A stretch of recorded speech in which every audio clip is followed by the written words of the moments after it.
In this example, let's take a look at the calculations for a two-sample hypothesis test with unknown variance that's assumed equal. So we're going to start by doing the calculations by hand, and then I'll show you how to do the calculations in Excel. So let's assume we're working on a new composite material and we want to test the effect of two different processing temperature settings on the strength of the material. The autoclave temperature settings to be tested are 200 degrees Fahrenheit and 300 degrees Fahrenheit. We have samples of 9 composite materials that are taken at each setting. So the settings at 200 degrees Fahrenheit and 300 degrees Fahrenheit. We want to see if there's a difference in the mean of the two temperature settings using an alpha of 0.01. And again, here we're going to assume the variances are equal. So with this information, we have our two temperature settings, 200 degrees and 300 degrees Fahrenheit. And we have 9 samples for each of those. So we have 9 samples at 200 degrees and 9 samples at 300 degrees. We have the average for all of these at 900 degrees and the variance. Similarly, we have the average for everything at 300 degrees and then the variance at 300 degrees. Since we're doing a two sample, we're going to set up our null hypothesis that mu sub 1 minus mu sub 2 is equal to 0. So essentially the mean at 200 degrees minus the mean at 300 degrees is equal to 0. So we're testing to see if there's no difference between the two. Our alternative hypothesis would be that there is a difference, that subtracting one from the other would give you a value other than 0. So we're going to set this up first with our alpha value of 0.01, and then we're going to start with all the values from the first sample, which is 200 degrees, and then we'll have everything at 300 degrees. So at 200 degrees, our average was 4.6889, and then our variance was 1.3761, and our number of samples was 9. Our average at setting 2, which was 300 degrees Fahrenheit, is 5.8667. The variance, 1.1575, and our number of samples here is also 9. To do this calculation, we're going to use the pooled variance. So by setting up our different values, we can solve for our pooled variance as B19, which is our sample size for setting 1, minus 1, times B18, which was our variance for the first setting, plus E19, which was our sample size for setting 2, minus 1, multiplied by E18, which was our variance for setting 2, divided by our degrees of freedom, which was 16. So our degrees of freedom was our sample size, the sum of both, minus 2, because we have 2 different settings, so we lose a degree of freedom for each of those. Our t calculation is calculated as B17, our average for setting 1, minus E17, our average for setting 2, divided by the square root of B22, which is our pooled variance, divided by B19, which is our sample size for 1, plus B22, again our pooled variance, divided by our sample size for setting 2. And we get a value of negative 2.2198. Our t critical value, we will have 2 t critical values since we have a two-tailed test. That's going to be calculated as t dot inverse of B16 which is our alpha value, divided by 2 since it's two-tailed,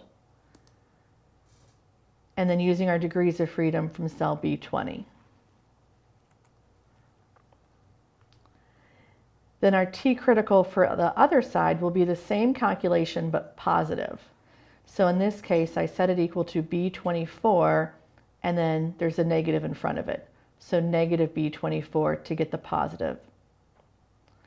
So we're going to compare our T calculation, negative 2.219, which falls to the right of the negative T critical value.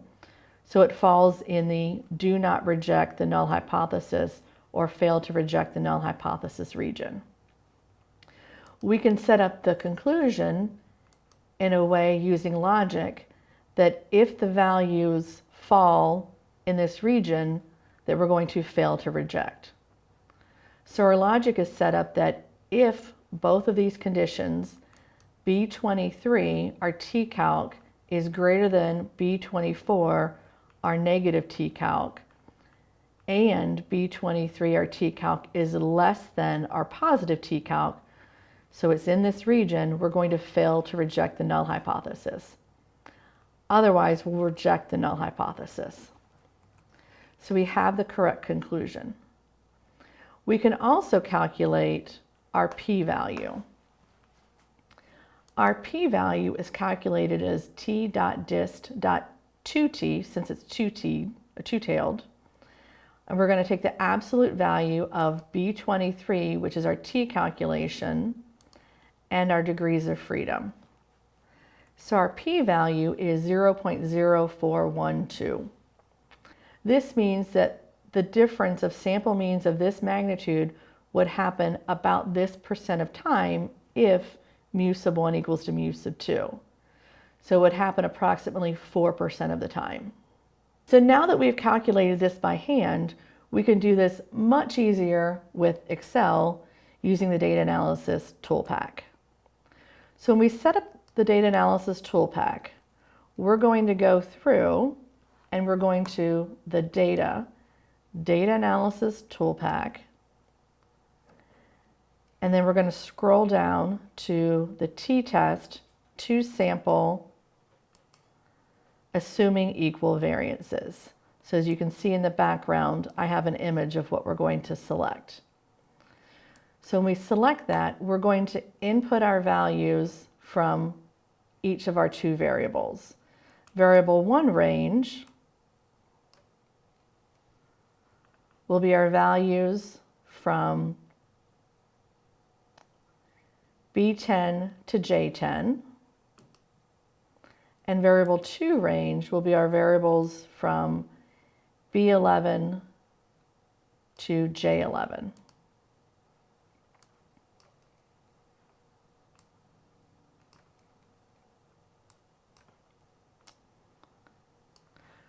We're testing here to see if there's a difference in the mean. Our hypothesis is that there's no difference, so that value would be 0.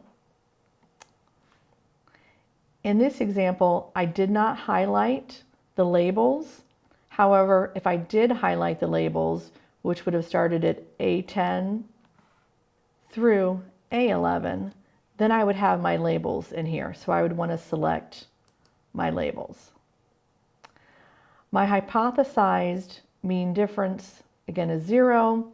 Our alpha value is 0.01, so we would want to change that. And then for our output range, I prefer to have mine show up in the same page versus a new worksheet. So I'm going to change that to cell O0. And then I would select OK. I would get the output. I'm going to cancel out of this since I already have the output. It would look like this, however, without what I've highlighted it in green. So I want to point out a few important things when you were doing our analysis. So when we highlight the labels, we're able to get the labels at the top. So I always encourage you to highlight the labels. Just make sure you select that box that you've got those labels. Otherwise, this will show up as variable 1 and variable 2. Our values for mean and variance should match exactly what's in the table. We had 9 observations for each. Our pooled variance should match our calculation, same as our degrees of freedom. All of this information will match what we just did by hand. However, we were able to do that with a few clicks of a button. The important information, if we don't do this by hand, is to look at our t-stat. So this is our t-critical value. We would compare this to our t-critical two-tailed. Since it's two-tailed, we would have 2.9208 and negative 2.92. So the Excel output will not show the positive and negative versions. We've got to be careful that we know that since it's a two-tailed, we've got to consider both the positive and the negative versions. So we would still compare this and we would come up with our own conclusion. And since the value does not fall past or lower than the negative 2.92, we would fail to reject our null hypothesis. We would still have the same conclusions as we had before. However, Excel will only give us the values. We have to draw our own conclusions based on this output from Excel.